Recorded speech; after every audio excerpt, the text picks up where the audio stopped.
السلام علیکم ورحمۃ اللہ وبرکاتہ۔ امید کرتا ہوں تمامی حضرات خیر وافیت سے ہوں گے۔ احباب ذی احتشام، آج جس حوالے سے میں آپ کے سامنے بیٹھا ہوں وہ آپ تمامی حضرات بخوبی جانتے ہوں گے کہ نیو ایئر کی خوشی کے اندر بہت سارے لوگ مبارکباد دے رہے ہیں ایک دوسرے کو، اور بہت سارے کچھ لوگ ایسے ہیں مسلمان بھائی ہمارے جو بہت ساری آج کی رات گناہ کریں گے،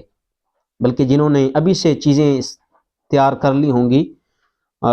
جس میں شراب ہے، جس میں بہت ساری اور بھی بیماریاں ہیں، اور بہت سارے ایسے گناہ ہیں جو آج کی رات لوگ بڑے اہتمام کے ساتھ کریں گے۔ تو میں آپ کے سامنے اس وجہ سے حاضر ہوا ہوں اور یہ بات آپ کے سامنے رکھنا چاہتا ہوں۔ اللہ رب العالمین خالق کائنات نے قرآن مجید فرقان حمید میں ارشاد فرمایا، ان الانسان لفی خسر، فرمایا کہ بے شک انسان خسارے کے اندر ہے، بے شک انسان خسارے کے اندر